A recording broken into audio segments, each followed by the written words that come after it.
aller point par point, mais je vais juste vous donner quelques éléments. Allons dans le livre de Hébreux au chapitre 9. Hébreux au chapitre 9.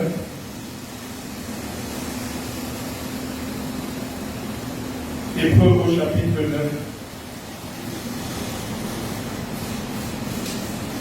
À partir du verset 20. Hébreux au chapitre 9, à partir du verset 20.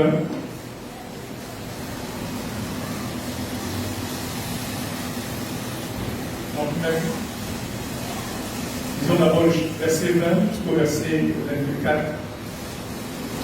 La Bible nous dit, ceci est le sang de l'alliance que Dieu a ordonnée pour vous. Il fit pareillement l'aspersion avec le sang sur le tabernacle et sur tous les ustensiles du culte. Et presque tout, d'après la loi, est purifié avec du sang. Et sans effusion de sang, il n'y a pas de pardon. Il était donc nécessaire, puisque les images des choses qui sont dans les cieux devaient être purifiées de cette manière, que les choses célestes elles-mêmes le fussent par des sacrifices plus excellents que cela. Verset 24.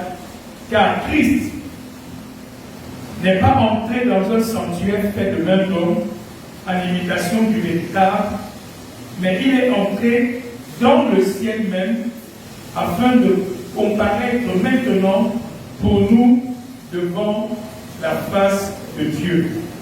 Lisons le verset 13, le verset 11 jusqu'au verset 13. Verset 11 jusqu'au verset 13, on nous dit, mais Christ est venu comme souverain sacrificateur des biens à venir. Il a traversé le tabernacle plus grand et plus parfait, qui n'est pas construit de main d'homme, c'est-à-dire qui n'est pas de cette création, et il est entré une fois pour toutes dans le lieu très saint, non avec le sang des boucs et des veaux, mais avec son propre sang, ayant obtenu une rédemption éternelle. Alléluia. Christ est allé devant le trône de Dieu. Christ est allé devant le ciel, devant le trône de Dieu. Et il est allé là-bas, non pas avec le sang des boucs, des veaux, des béliers, mais il est allé devant le trône de Dieu avec son propre sang. Il est allé devant le trône de Dieu avec son propre sang. Et grâce à ce sang, la Bible déclare qu'il a obtenu pour nous une rédemption éternelle. Il a obtenu pour nous une rédemption éternelle. Il est important que tu comprennes que ce que nous faisons ici sur la terre doit être en conformité avec ce qui se passe devant le trône de Dieu. Ce que nous faisons ici sur la terre doit être en accord avec ce qui se passe dans les cieux devant le trône de Dieu. Si la Bible nous dit que Christ a paru devant Dieu en notre faveur pour nous, avec son propre sang, ça veut dire que le fondement de l'œuvre de Christ, du ministère de Christ, devant le trône de Dieu en notre faveur, est basé et fondé sur son sang. L'intercession que Christ fait pour nous devant le trône de Dieu, la base sur laquelle Christ s'appuie devant le trône de Dieu en notre faveur, c'est son sang. Ça veut dire que de la même manière aussi, ici sur la terre, notre prière, notre intercession, ce que nous demandons à Dieu, doit aussi être basé et fondé sur la puissance du sang de Jésus. Alléluia.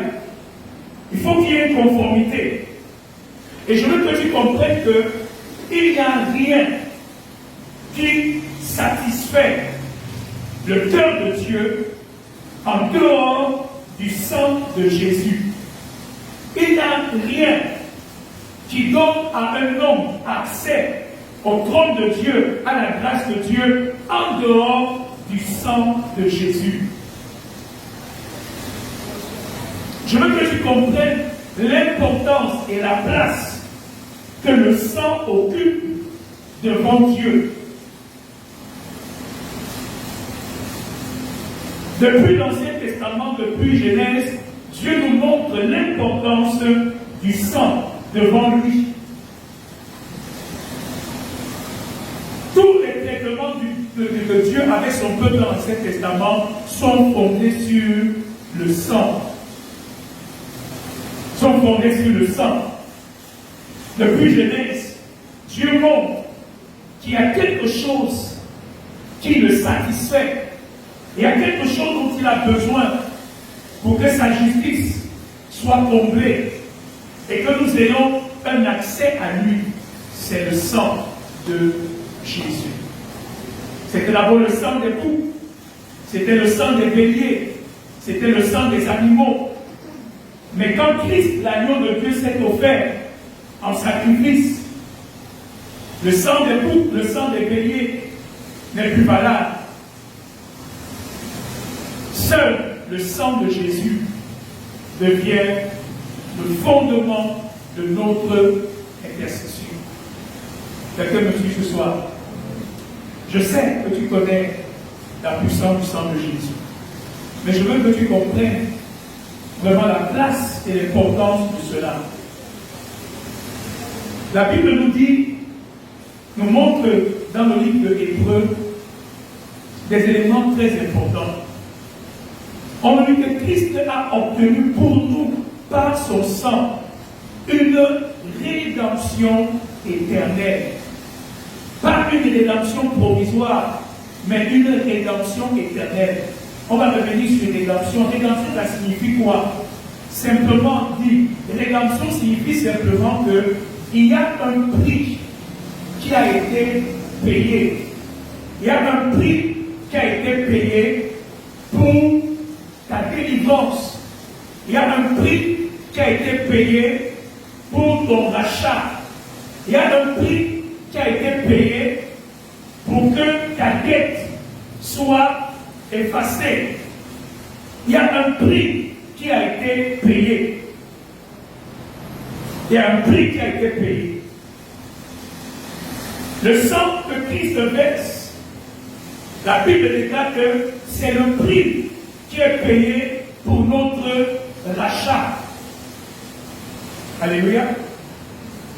Et la loi du rachat, c'est quoi?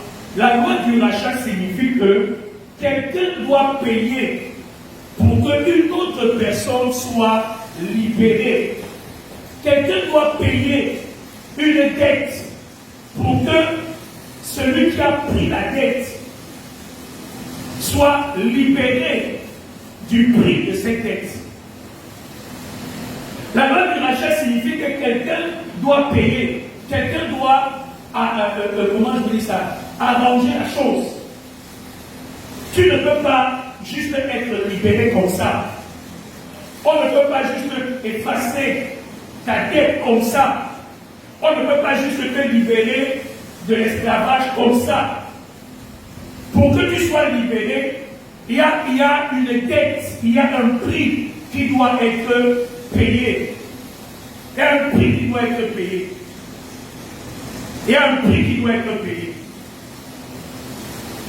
Et quand on dit que le sang de Christ a obtenu pour nous une rédemption éternelle, ça veut dire que le sang de Christ, suivez-moi, le sang de Christ a mis entre les mains de chacun de nous le prix nécessaire pour son rachat.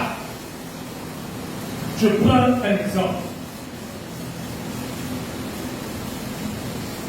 tu dois une grosse dette à quelqu'un. Et cette personne, à cause de cette dette-là, prend ta vie en otage et il te prend comme son esclave. Il te prend comme son esclave et tu es obligé de travailler pour lui. Mais tu n'as aucun moyen de payer ta dette parce que ta dette coûte cher. Le prix pour payer ta dette, les intérêts se sont accumulés, se sont augmentés, et tu te retrouves, je prends un exemple, je ne sais pas moi, Solange, elle doit payer une dette de 1 milliard. Où est-ce que Solange va prendre 1 milliard pour payer sa dette? Où va-t-elle prendre 1 milliard pour arranger avec son créancier, pour que son créancier aille maintenant effacer que Solange n'a plus de dette? Et qu'à partir de ce jour-là, elle est totalement libérée de cette dette. On ne peut plus la poursuivre pour cette dette. On ne peut plus l'emprisonner pour cette dette. Elle a été entièrement payée. Solange n'a pas 1 milliard. Comment va-t-elle faire? Et le créancier de Solange est content. Parce qu'il sait qu'elle va demeurer esclave toute sa vie. Parce qu'il ne voit pas comment est-ce que par quel miracle elle va trouver 1 milliard pour payer sa dette et retrouver sa liberté. Et c'est exactement la situation dans laquelle l'homme se trouvait. C'est exactement la situation dans laquelle chacun de nous se trouve. Lorsque Christ arrive, il y a une dette. Nous sommes esclaves du péché. Nous sommes esclaves de Satan. Il y a une dette sur nos vies. Mais comment allons-nous payer cette dette? Le sang des boucs, le sang des béliers ne suffit pas. Dans l'Ancien Testament, Dieu avait donné le sang des boucs, des béliers, mais ce sang ne suffisait pas. C'est pour ça que tout ce qu'on fait dans les religions traditionnelles là, c'est insuffisant, ça ne peut pas. C'est juste le diable qui trompe les gens. Et Satan le sait clairement qu'il n'y a aucun outil, aucun élément qui soit capable d'effacer le péché de l'homme et de le libérer totalement. Et donc quand Christ arrive, et quand Christ verse son sang, ça veut dire que Dieu a trouvé le moyen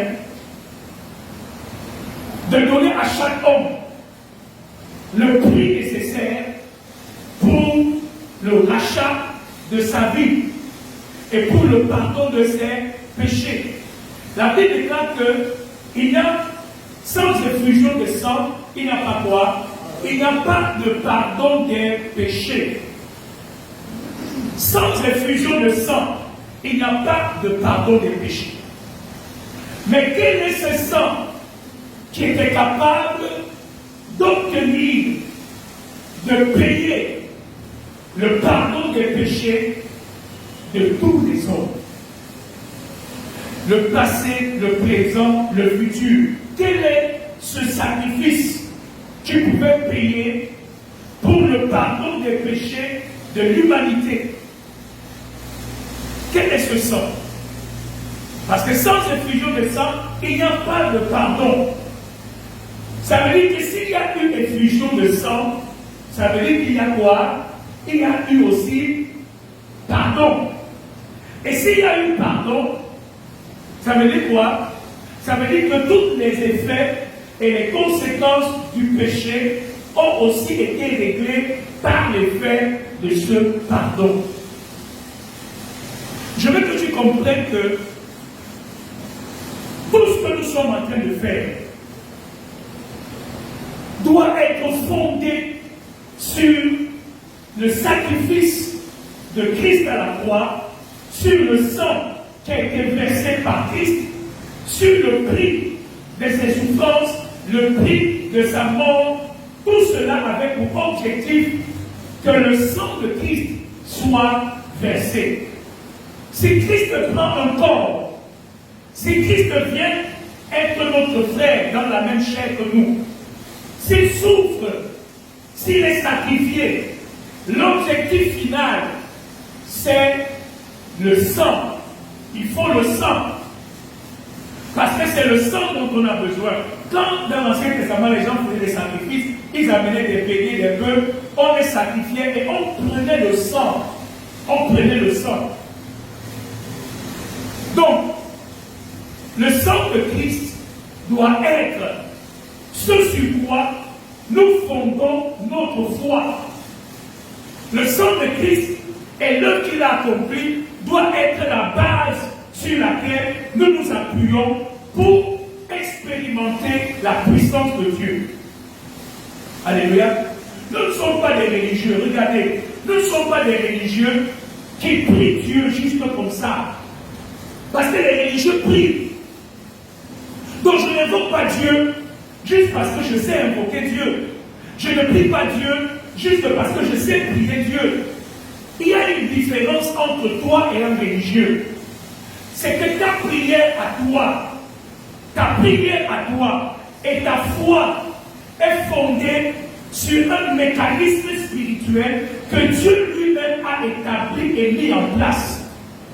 Ta foi est fondée sur quelque chose qui s'est passé.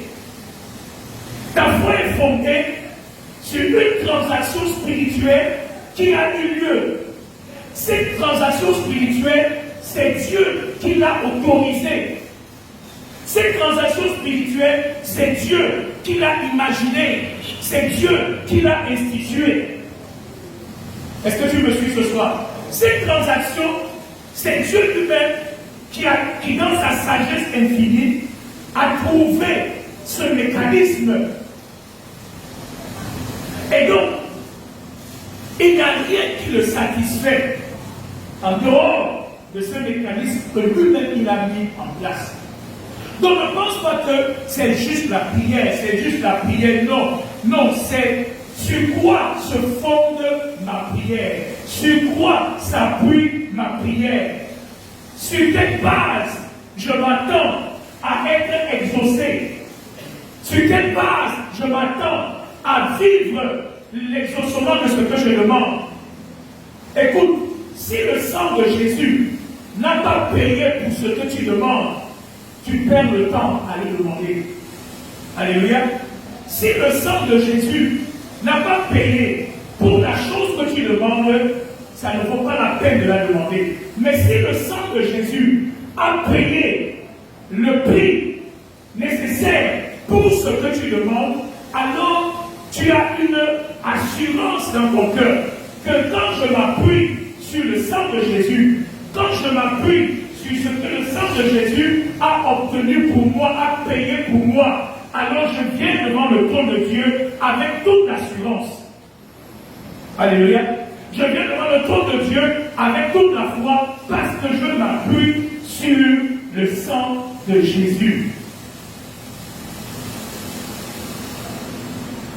Il y a une puissance dans le sang de Jésus.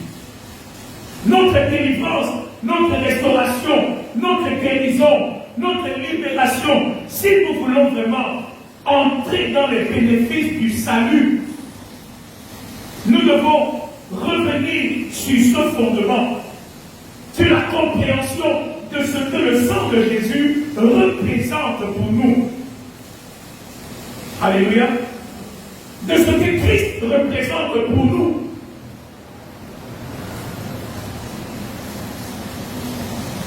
Je voudrais que nous comprenions cela. Regardons dans le Hébreux au chapitre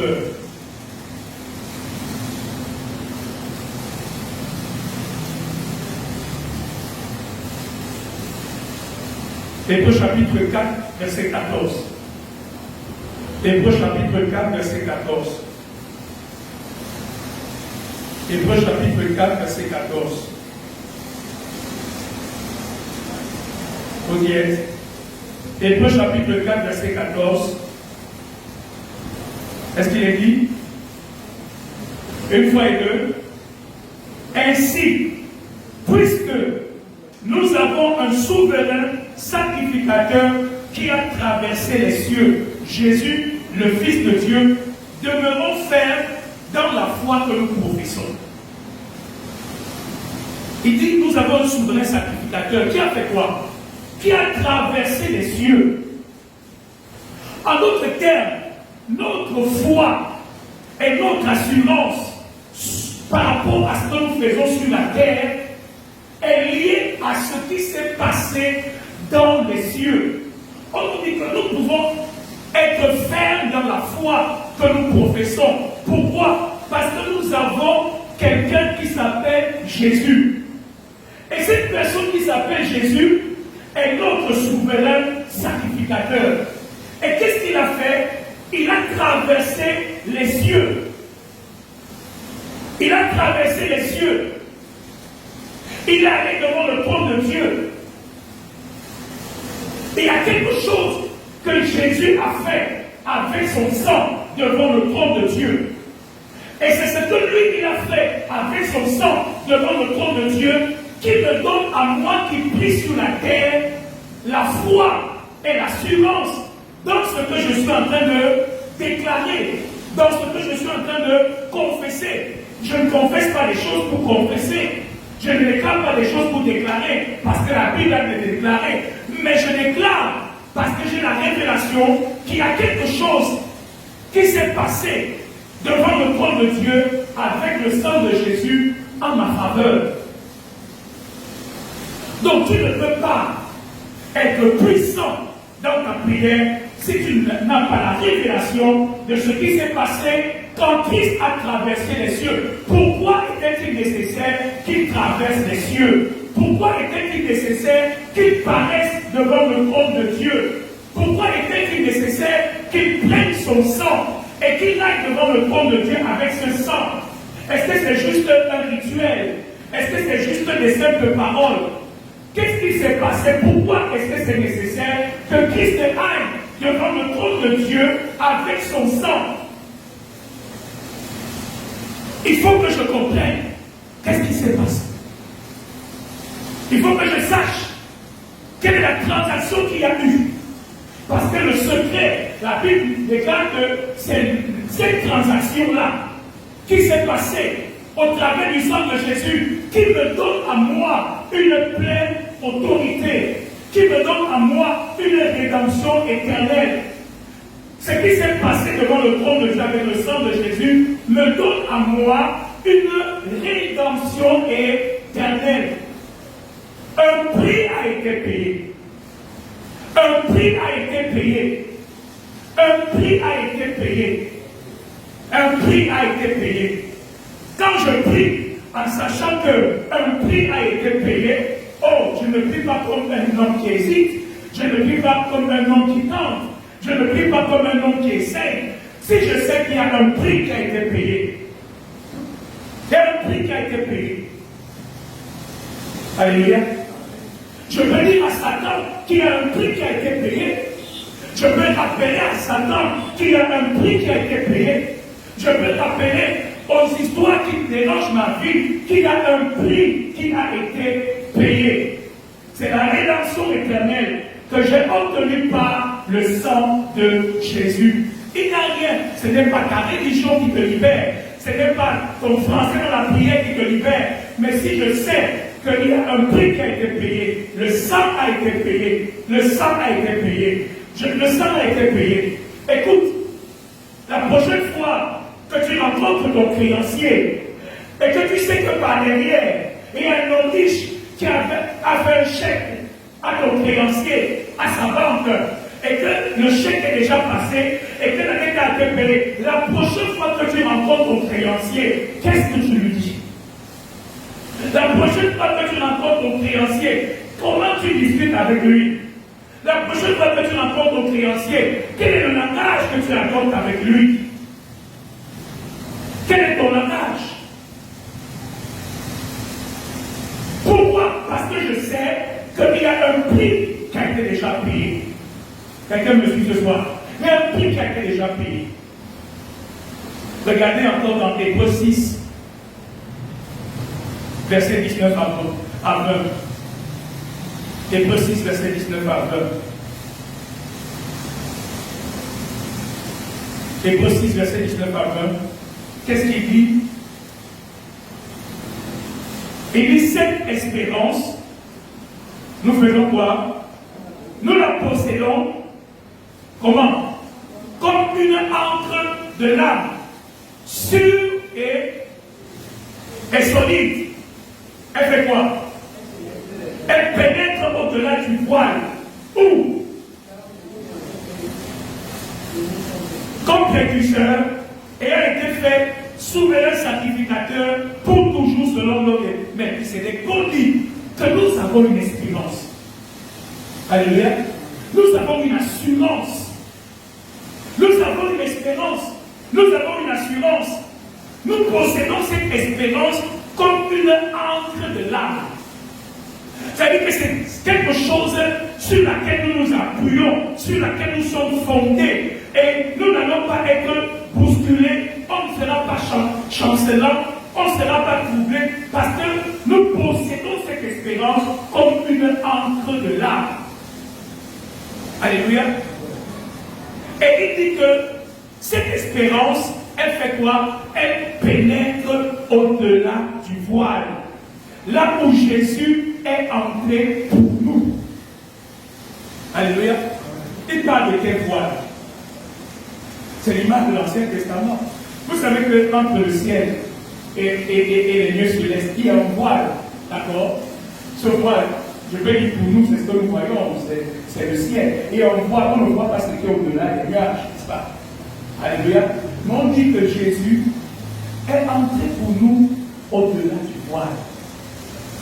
Dans l'Ancien Testament, il y avait le tabernacle, il y avait trois parties. Il y avait le parvis, il y avait le lieu saint, il y avait le lieu très saint. Et entre le lieu saint et le lieu très saint, il y avait un voile. Il y avait un voile. Et dans le lieu très saint, le sacrificateur entrait une fois par an.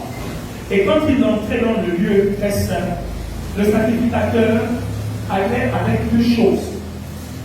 La première chose que le sacrificateur prenait, c'était un encensoir dans lequel il mettait des charbons et du parfum. D'accord? C'est la première chose que le sacrificateur prenait.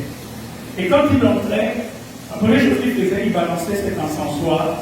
Et il fallait que l'encensoir fume de telle sorte que la fumée devienne comme une nuée. Et ça couvre l'arche de l'alliance qui était dans le lieu très saint. Ça, c'est l'image de l'adoration. C'est la première chose qu'il faut faire quand tu viens. Le lieu très saint n'était pas un lieu ouvert à tout le monde. Et même quand on y entrait avec un protocole, le sacrificateur allait avec un encensoir. Et il fallait que l'encensoir fume de telle sorte que la fumée devait remplir le lieu très saint. Et ça, c'est l'image de l'adoration quand nous adorons Dieu. La deuxième chose que le sacrificateur amenait dans le lieu très saint, c'était le sang. Que ce soit pour ses péchés, que ce soit pour les péchés du peuple, la deuxième chose qu'il avait, c'était le sang. Et donc, quand il balançait l'encensoir, et que l'encensoir remplissait de fumée le lieu très saint, Dieu disait, c'était pour qu'il ne meure pas. C'était la première chose. Et maintenant, il prenait le sang, il mettait son doigt dans le sang, et il faisait l'aspersion 7 fois du sang sur le couvercle de l'arche de l'alliance, qu'on appelait le propitiatoire. Il faisait l'aspersion du sang. Voilà les deux choses que le sacrificateur amenait au-delà du voile. Quand il allait faire le service au-delà du voile, c'est pour ça que la Bible déclare que Jésus aussi, il est notre souverain sacrificateur. Il est allé au-delà du voile. Mais ici, on parle du voile, du ciel, et il est allé devant nous, en notre faveur devant Dieu, et il a amené son sang. Me suivez. Donc il faut qu'on comprenne le mystère du sang de Jésus. C'est pour ça ce soir que je veux que tu pries, encore que tu dises à Dieu, Seigneur, donne-moi la révélation du sang de Jésus. On ne prie pas en l'air, on ne prie pas pour prier. Je veux que tu aies la révélation du sang de Jésus et de ce que ce sang a payé pour toi, de ce que ce sang a accompli pour toi. Tu ne peux pas t'approprier de ce que le sang de Jésus a payé si tu n'es pas conscient et si tu n'as pas la révélation de ce que ce sang a payé pour toi. Alléluia. Il y a une belle histoire dans la Bible qui illustre un peu plus ce que nous sommes en train de dire. Quand les Gabaonites, quand Saül avait voulu tuer les Gabaonites, la Bible déclare qu'après cet acte, il y a eu une malédiction qui s'est répandue sur Israël. Pendant 3 ans, il y avait la sécheresse en Israël. Il y avait la famine en Israël. Et David est allé chercher la face de Dieu. Et Dieu dit à David, c'est à cause de Saül. Parce qu'il a voulu tuer les Gabaonites. Et maintenant, les Gabaonites étaient en train de maudire le peuple de Dieu. Et maintenant, parce que Saül avait violé sa parole, l'alliance qu'il avait avec les Gabaonites, qu'est-ce qui s'est passé? Il y a une malédiction qui s'est établie sur Israël. Et Dieu a demandé, David a demandé qu'est-ce qu'on fait? Et les Gabaonites ont dit c'est simple, c'est la loi du rachat. Saül a voulu nous tuer. La loi du rachat stipule que c'est dent pour dent, œil pour œil. D'accord? Celui qui tue, c'est la mort qui est son partage. Lui aussi doit être tué. Et la Bible déclare qu'on a pris les fils de Saül, 7 fils de Saül. Le chiffre 7 revient, on va pardonner là-dessus, le chiffre 7 revient toujours. Jésus a répandu son sang 7 fois. Le sacrificateur faisait la question du sang 7 fois. On a pris les fils de Saül et on les a tués. Et quand on les a tués, leur sang a fait l'expiation. Et les Gabaonites ont été, comment je vais dire cela? Leur problème a été arrangé. Leur colère a été apaisée. D'accord? Et David leur a dit, maintenant que vous avez été apaisé, maintenant que la dette a été payée, vous pouvez maintenant bénir le peuple de Dieu. D'accord? Ça, c'est la loi du rachat. Un prix est payé. Et si le prix est payé, si le prix est payé, il ne peut plus être payé 2 fois. Si le prix est payé, alors le cas est clôturé devant Dieu en ce qui concerne Dieu, puisqu'il y a eu un prix qui a été déjà payé. D'accord?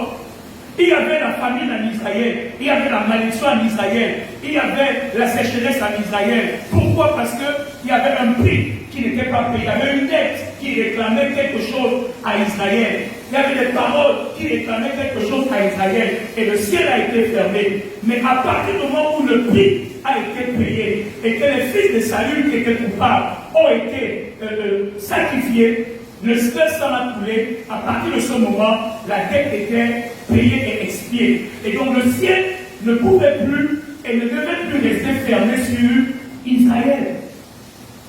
Comprenez cela? Et la Bible déclare que Saül avait un petit-fils, le fils de Jonathan. Mais David a épargné ce petit-fils-là à cause de l'alliance qu'il avait avec Jonathan. Comprenez? C'est pourquoi Jésus dit qu'il y a un sang, le sang de l'alliance. Le sang de l'alliance. Son sang, c'est le sang de l'alliance. Et l'alliance que David avait avec Jonathan, son fils a été épargné. Bien que le jugement touchait toute la famille de Saül, toute la famille de Saül était sous ce jugement-là, mais il y a une alliance qui a épargné le petit-fils de Saül, qui était le fils de Jonathan.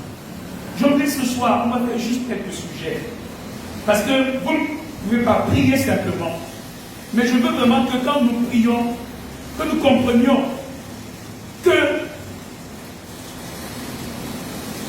notre cas, notre situation a été réglée une fois pour toutes par le sang de Jésus. À nous maintenant de prier avec révélation, à nous maintenant de nous appuyer sur le sang de Jésus et d'expérimenter tous les bénéfices de ce sang. Parce que ce sang, en réalité, il est le prix de notre salut. Il est le prix de notre guérison. Il est le prix de notre restauration.